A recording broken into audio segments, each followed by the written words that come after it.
I can't continue working a full working week because I care for someone who depends on me. What are my options? Can I be fired for continuing to look after them? Because everyone's situation is different and new issues are arising all the time, this video won't give you a categorical yes/no answer. What it will give you are some pointers on how to approach a conversation with your employer, or whether you need to approach an employment lawyer or advisor. Remember also that these rights are for workers, employees, or at least those on payroll. If you are self-employed, the situation is different.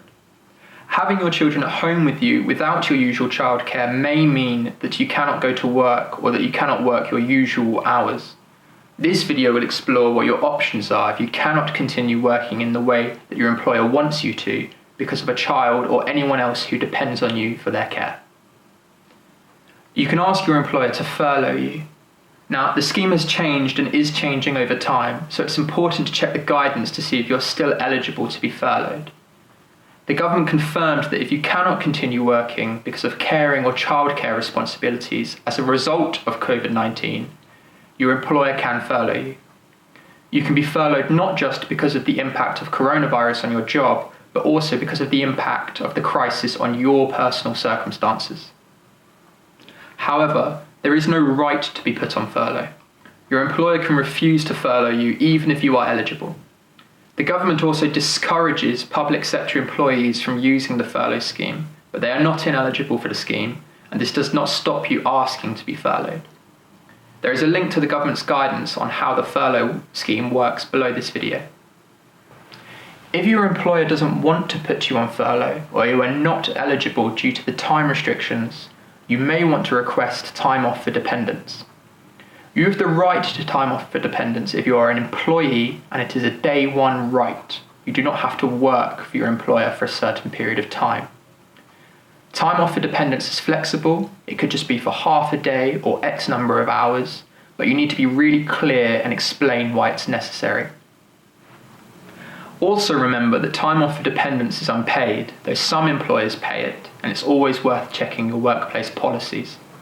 You should not be punished for taking this time off. In legal terms, that means that you have the right not to be treated unfavourably, but the time taken off has to be reasonable and necessary. Normally, it's for a couple of days, aimed to allow you to organise the care of a person dependent on you, but our view is that now it could last much longer.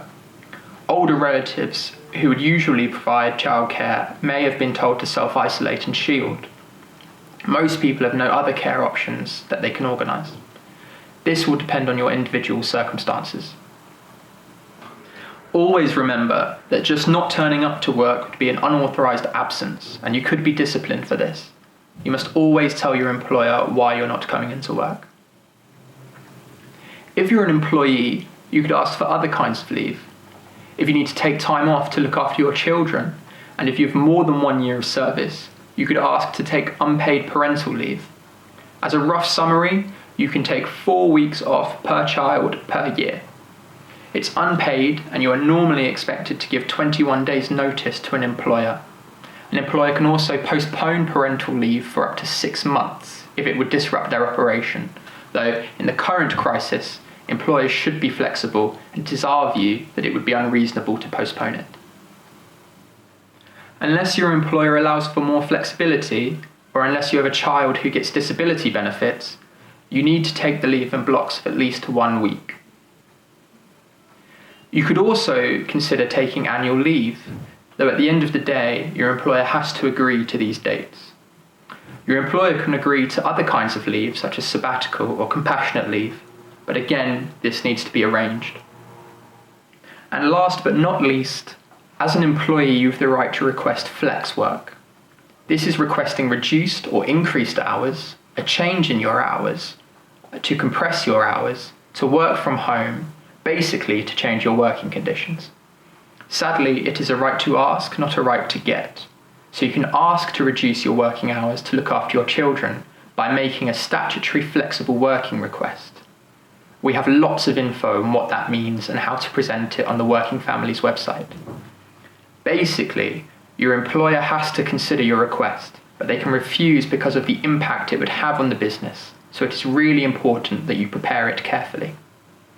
When asked about people going into work on the 11th of May, the Prime Minister said that employers have to be reasonable and that parents without childcare should not be expected to come into work. You should point this out to your employer if they are trying to make you come into work and refuse all of the options that I've talked about. You could argue that in forcing you to come to work and refusing any of the solutions that you've suggested, they breach the duty of trust and confidence that they owe you. Remember, in practice, this is a negotiation. We've put various links below for more information on all the topics that I've discussed.